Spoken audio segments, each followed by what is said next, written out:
It's 1:54 a.m. on May 14th, 2008. 19-year-old Brandon is walking down a dark gravel road in rural Minnesota, on the phone with his dad, Brian, who's driving through the night to locate him. Brandon has been walking for 45 minutes, entirely certain of his surroundings, but getting more and more frustrated that his parents can't seem to find him. Both sides are trying everything to bridge the gap, confident that they are just minutes apart. But the night is about to take a terrifying turn. Mid-sentence, Brandon suddenly gasps, "Oh shit." The call remains connected, but Brandon is gone. Brian calls out his son's name again and again, desperate for a response, but the line is completely quiet. This is the mysterious vanishing of Brandon Swanson.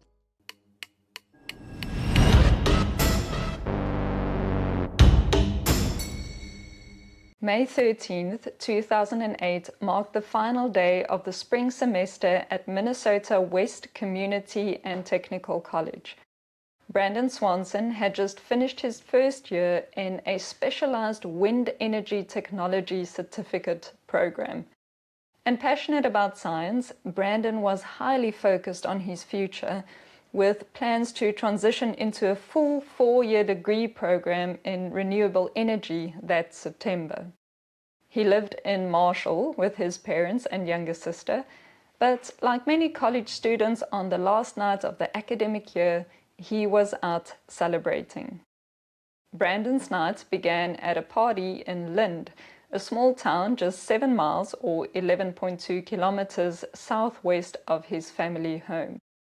Now, sometime later, he drove to Canby, the town where his campus was located, to celebrate with a different group of classmates. Between 12 a.m. and 12:30 a.m., Brandon said goodbye to his friends and made his way back home. Now, according to everyone who saw him that night, Brandon had consumed a couple of drinks, but he did not seem intoxicated or disoriented.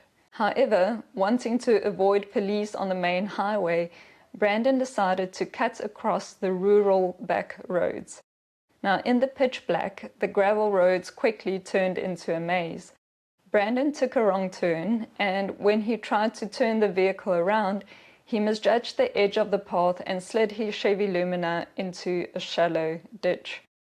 Now, luckily, Brandon wasn't hurt, and his car didn't have any damage. It was just high-centered. Now, this is when the car gets caught on a rise in the ground and the wheels lift just enough that they can't get traction. So, Brandon did the obvious thing and he called his dad. It's just after 1 a.m. when the phone rings in the Swanson home. On the line is Brandon, explaining his situation. He's stuck in a ditch, the car is fine, he's fine, he just needs a lift. For his parents, Brian and Annette, the call is almost a relief. Their son is safe, sounds completely normal, and tells them he is near Lind, just a few miles south of Marshall. It should be a quick 10-minute drive. They get dressed, climb into their pickup truck, and head out into the night. With Brian at the wheel, Annette stays on the line trying to navigate using Brandon's descriptions. As they drive, they realize finding him in the dark is going to be harder than they thought. So, someone suggests a simple solution, a headlight test. Cruising the back roads near Lind, Brian begins flashing the truck's headlights out into the darkness. On the other end of the line, Brandon sits in his Chevy Lumina and does the same. But neither of them sees a thing. Imagine the scene. It's the middle of the night, pitch black, and 2 sets of headlights are cutting through the rural dark. On the phone, it's a repetitive, frustrating loop. Did you see that? No. Did you see that? They keep at it, with Brian and Annette driving up and down every road near Lind looking for any sign of a car in a ditch. Brandon insists he can see lights off in the distance.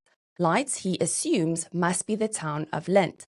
Frustrated that the headlight trick isn't working, Brandon abruptly hangs up on his mother.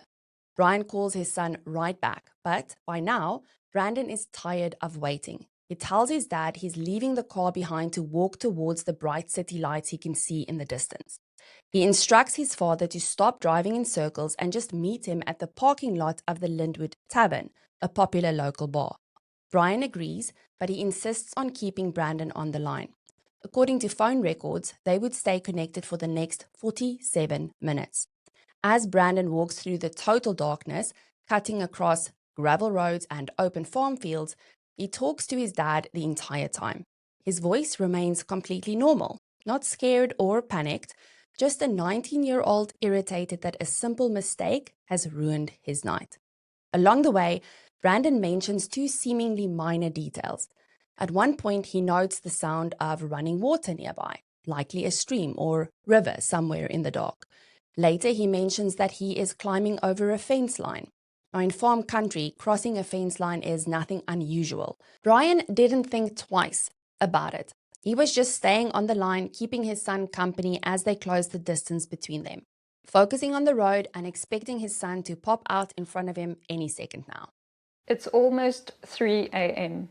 Brandon has been walking and talking to his dad for nearly an hour. They are still trying to bridge the distance between them when, completely mid-sentence, Brandon suddenly says, "Oh shit." It isn't a scream, it isn't a desperate cry for help, it's just a sharp, sudden exclamation, you know, the kind of thing you'd say if you tripped over a root, slipped on some mud, or got startled by a sudden movement in the dark. And then, total silence.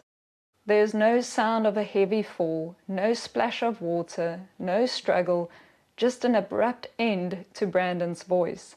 But the call doesn't drop. The line stays completely open.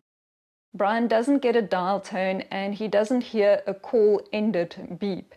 He just stops hearing his son. Now Brian calls out Brandon's name, once, then again, over and over. He shouts into the receiver, but nothing comes back through the speaker except the faint rustle of the night wind. Desperate to get a response, Brian finally hangs up the phone. He reasons that if Brandon dropped the device in the dark, a fresh incoming call will make the screen light up on the ground. Brian and Annette immediately hit redial, but their hearts sank as the phone just rings out. There was no answer. They try again, but still no answer. By 6:30 that morning, there is still no sign of Brandon and no response to their endless calls. Realizing their road search around Lind has failed, Brian and Annette call the police. But the response they get is devastating. Because Brandon is 19, he is technically an adult. To the officers taking the report, a college student not coming home on the last night of the academic year doesn't sound like a crisis. It sounds like a kid who had a few too many drinks and decided to crash on a friend's couch. Annette later recalled being told essentially that Brandon had a right to be missing if he wanted to be. Now, for two parents who had just spent the night listening to their son's voice vanish mid-sentence into the dark, those words are agonizing. They knew something was wrong. They had literally heard it happen. Eventually, after hours of desperate pushing from the family, the authorities agreed to take action. They pulled Brandon's cell phone records to trace his route and pinpoint exactly which cell tower his phone was communicating with during that final 47-minute call. But what they find makes no sense at all. Brandon's calls hadn't connected anywhere near the town of Lind. Instead, they had pinged off a tower about 25 miles or 40 kilometers away, near a small town called Taunton, completely the opposite direction from where his parents had been searching all night. I remember how they tried to find each other by flashing their headlights. Brian and Annette signaling into the dark, Brandon doing the same thing from the ditch, both sides getting more and more frustrated that they couldn't see each other. That is why they were on completely opposite sides of the county. Brandon genuinely believed he was just outside of Lind, when in reality, he was miles away, stranded near Taunton. Compounding the problem was the technology of the era. This was pre-Find My iPhone and long before smartphones constantly broadcasted your exact location. Tracking Brandon's Motorola SLVR didn't mean looking at a precise dot on a digital map. Instead, police had to rely on cell tower pings. The absolute best they could do was narrow his location down to a massive multi-mile wedge of countryside. While the tower data finally gave police a place to start, it was a massive, daunting radius, not a precise location that could tell them which specific field Brandon was lost in. Still, once the police knew the general area to look, it didn't take them long. They found Brandon's Chevy Lumina parked on a gravel road right where the cell tower data pointed. The car itself was completely fine. There were no broken windows, no signs of a struggle, and no real damage beyond what you would expect from a vehicle slipping off a path. The only telling detail was the mud caked onto the tires and undercarriage, proof of the spinning wheels Brandon had described on the phone. But Brandon wasn't there, and when investigators looked inside the vehicle, they noticed one more thing. The keys were gone. With the car finally located, a massive search operation started. Bloodhounds, helicopters, and hundreds of volunteers flooded the area, systematically covering over 120 square miles, that's just over 31,000 hectares of farmland, open fields, and winding waterways. The tracking dogs picked up Brandon's scent almost immediately. They followed his trail away from the abandoned Chevy Lumina, leading handlers across a series of farm fields and straight toward the banks of the Yellow Medicine River. And then the tracking took a strange turn.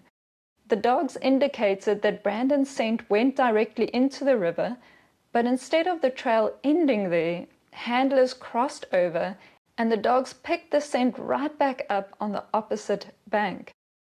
They followed it a little further, guiding the team north through a drainage ditch toward a nearby gravel road.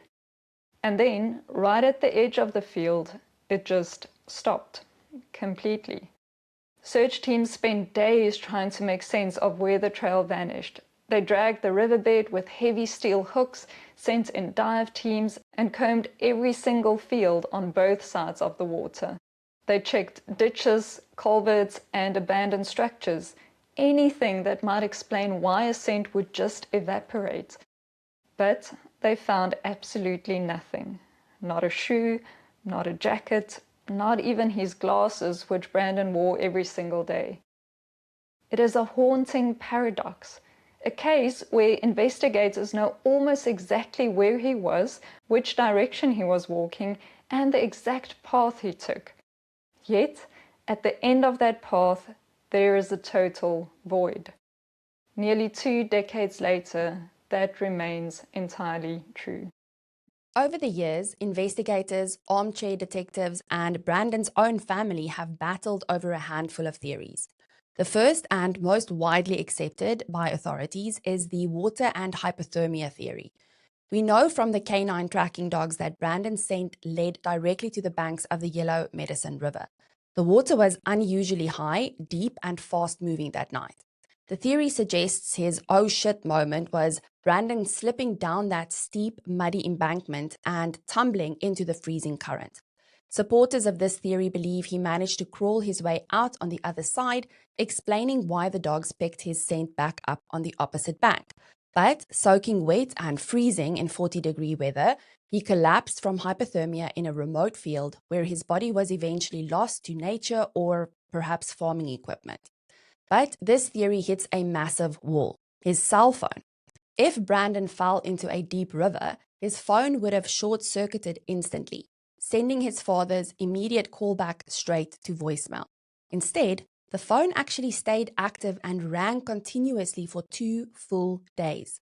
This brings us to a more unsettling possibility: the foul play theory. Brandon was walking through pitch black fields, blindly crossing property lines. Some wonder if he stumbled onto the wrong farm, startled a defensive landowner, or met someone dangerous on that final gravel road. Compounding this suspicion is a frustrating detail from the investigation. While searching a massive grid, teams encountered a few local farmers who flatly refused to give authorities or volunteers permission to search their private properties. Without a search warrant or proof of a crime, the police were legally powerless to step across those property lines. To this day, roughly 40% of that high probability search zone remains completely unsearched because it sits behind locked private gates. Finally, there is the hit and run theory. Could Brandon have finally reached that gravel road only to be struck by a passing vehicle whose driver panicked, loaded his body into the trunk, and drove away? It would perfectly explain why a bloodhound followed his exact scent trail through the fields only for it to abruptly evaporate the exact moment it hit the gravel road. No matter which theory you believe, the reality is that the vital first hours of the search were completely lost to bureaucratic red tape. And because the police initially brushed the family off, telling them a 19-year-old adult had the right to be missing, Brian and Annette Swanson vowed that no other parents would ever have to stand by helplessly while their child's trail went cold.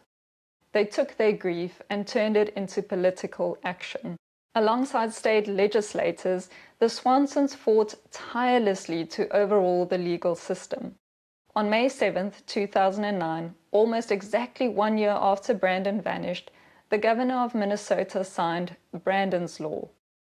Now, under Brandon's law, if an adult goes missing under dangerous, unusual, or endangered circumstances, law enforcement is legally mandated to accept the missing person report without delay and immediately launch a preliminary investigation.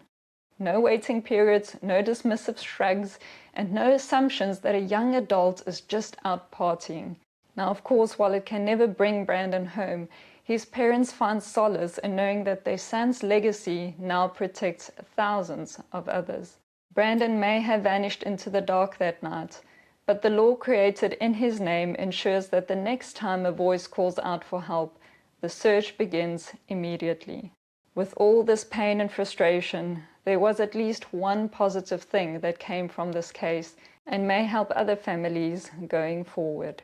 So where does this leave us nearly 18 years later? Brandon's case remains officially open. To this day, he is still listed as an active missing person with the FBI. Over all these years, nothing else has ever turned up. Brandon was born in January of 1989, which means today he would have been 37 years old. The mystery of Brandon Swanson remains one of the most baffling disappearances in modern history. What do you think happened to Brandon that night? Did he succumb to the elements, or is there a piece of this puzzle we are completely missing? Drop your theories in the comments below. If you want to help us keep bringing these cases to light, please hit that subscribe button and share this episode with a friend. Thank you for listening, and we'll see you on the next one.